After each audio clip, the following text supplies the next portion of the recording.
Երկու գլխավոր խնդիր ունի մեր հասարակությունը։ Մեկը աղքատությունն է, երկրորդը անվտանգությունն է։ Աղքատության հարցը տնտեսությունով պետք է լուծենք։ Տնտեսությունով լուծելը Հայաստանը պետք է ունենա առաջի անգամ մի հատ ղեկավար, ով տնտեսագետ է, ով հասկանում է, թե ոնց է երկիրը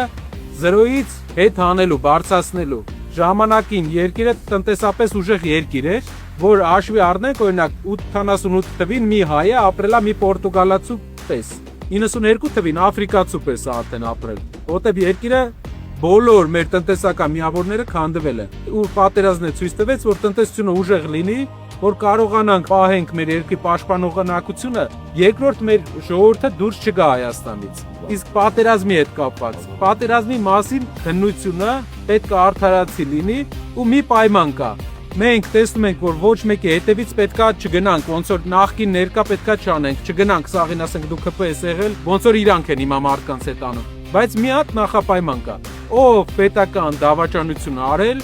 Արցախի հարցով, մյուս հարցերով, իրան ներում բեկում չկա։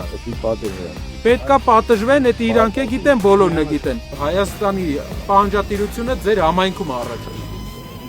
Հայաստանին պետքա աշխատատեղեր, Հայաստանին պետքա ուժեղ արդյունաբերություն, ուժեղ տնտեսություն, որից հետո անվտանգությունով պետքա զբաղվենք։ Ուժեղ Հայաստան,